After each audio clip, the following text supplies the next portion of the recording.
जय श्री महाकाल। आज मैं अपने हनुमान साधना के अनुभव बताऊंगा, जो कि इस प्रकार से कोई गिनती में ही कोई साधना कर पाता है, सबकी बस की बात नहीं है।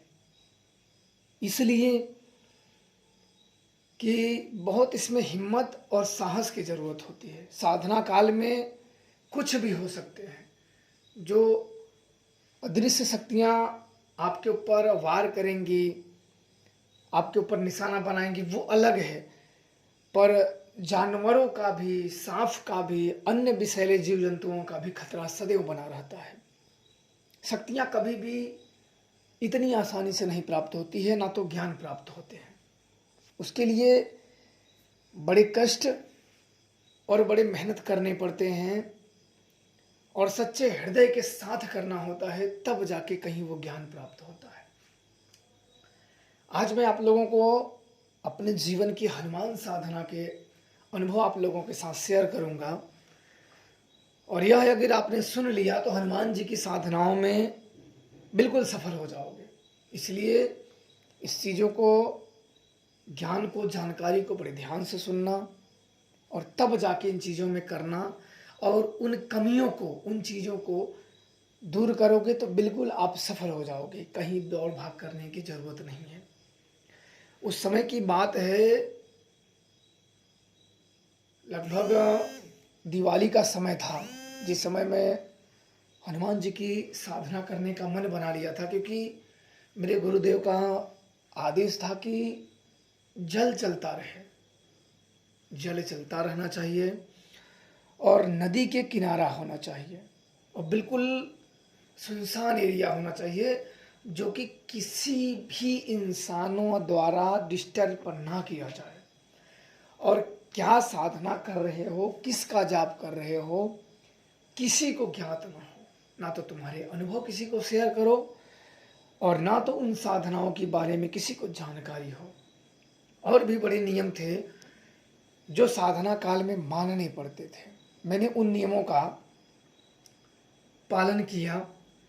और मेरे दादाजी थे, तो नदी के पास मेरे दादाजी एक कुटिया बनाया, नदी के पास बहते कि यही मैंने घर छोड़ने का, कि घर ना तो सोना है, ना तो रहना है, ना तो खाना है, अपने हाथ से बनाना है। और नदी के पास एक खरपतवार की कुटिया मेरे दादाजी बना दिए थे कि वही मुझे सोना है और वही दिन भर रहना है, वही नदी में नहाना है, सोना है, पूजा करना है और अपने हाथ से जो बनाना है, खाना है, वही करना है 41 दिन तक। तो मेरे दादाजी, मैंने उनसे कहा कि मैं एक साधना करूंगा। तो मेरे दादाजी साधनाओं में बड़ी मदद करते थे, यहाँ वहाँ कुटिया वो बना ही देते थे। तो उन्होंने कहा कि चलो अच्छा कर लो यहाँ।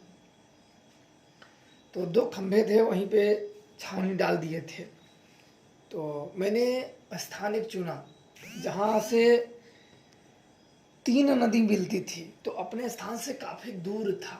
अब दिन था, तो दिन में मैंने काफ़ी दूर जाके एक स्थान चुना जो कि बिल्कुल नदी के पास था। नदी के बिल्कुल एक बड़ा सा पत्थर था और बिल्कुल नदी के पास था। मैंने सभी जगह घूम घा के, घास भी बड़ी बड़ी थी, तो मुझे वो स्थान बिल्कुल ठीक लगा और काफ़ी दूर था। तो वो मैंने फाइनल कर दिया। फाइनल करके वहाँ की साफ़ सफाई जो थी बिल्कुल अपने कर लिए, ताकि रात को मैं यहाँ आके साधना कर सकूँ। तो दिन में उधर के जो खरपतवार थे जिसमें मुझे डिस्टर्ब समझ में आता है कि मुझे रात को डिस्टर्ब हो, तो मैंने दिन में ही सब साफ सफाई कर लिए। अब संध्या के समय से जो जो अपने कंबल उम्बल थे, जो मुझे ओढ़ के सोना था नदी के पास, मुझे अकेला ही सोना था। दिन रात मुझे वहीं पड़ना था और वहीं एकदम हाथ से जो बनाना हो, आग जला के वो मुझे बना के अपने हाथ से खाना था, ज़मीन पे सोना था। और एक छोटी सी मैंने मूर्ति लाई थी, लगभग 1 फीट से कम ही रही होगी, लमसम 10 इंच की हनुमान जी की लाल मूर्ति मैंने खरीदी और 2 पत्थर गाड़ के, एक पत्थर ऊपर रख के मैंने उनको स्थापना कर दिया लाल कपड़े पे। उनकी मैंने पूजा बराबर करता था वहाँ और उन्हीं के पास मैं सोता था।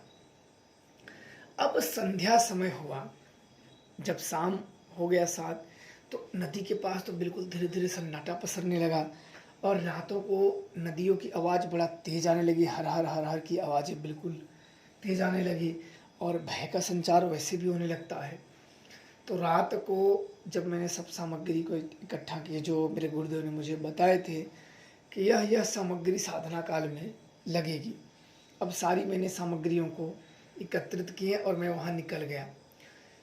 तो मेरे मन में हुआ कि दिन में तो देखो कहीं भी हम जाएं, जंगलों में, झाड़ियों में, पहाड़ों में, तो डर नहीं लगता है दिन में, और रात हो जाती है तो वहीं एक डर का माहौल हो जाता है। उस वातावरण में एक डर का संचार हो जाता है, एक भय का संचार हो जाता है।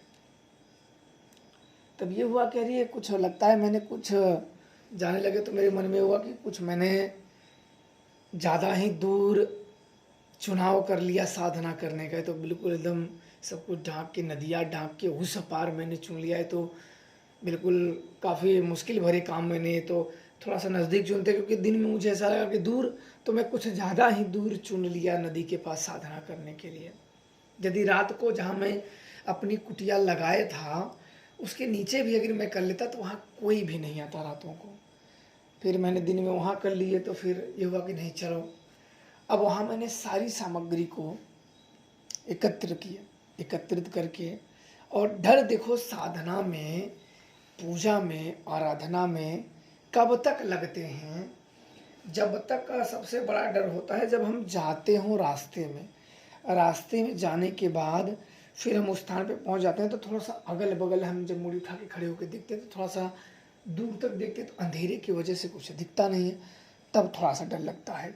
इसके बाद जब हम आसन बिछा लगते हैं, पूजे में लग जाते हैं, तो हमारा जो ध्यान है, हमारा मन है उस उन देवताओं की तरफ मुड़ जाता है, तो हमारे अंदर जो डर होता है उस पे ध्यान नहीं जाता है और डर चला जाता है। बात ये होती है। और इसीलिए इस प्रकार की, हालांकि मुझे सुरक्षा मंत्र और भी देवी देवताओं की सिद्धियां थी जो कि अगर ऊंच नीच हो जाता है तो तुरंत आके संभाल लेंगी, वो मुझे सिद्ध थी, गुरु द्वारा मुझे सिद्ध थी।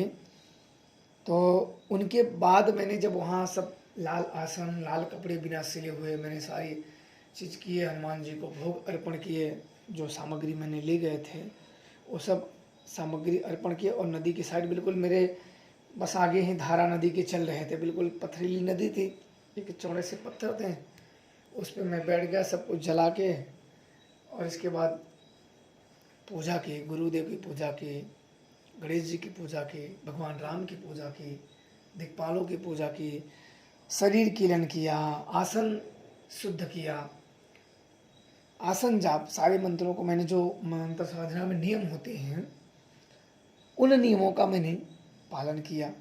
और उन नियमों का मैंने जब पालन करके साधना में बैठा तो पहले दिन मुझे यह पूरी क्रिया 41 दिन की थी।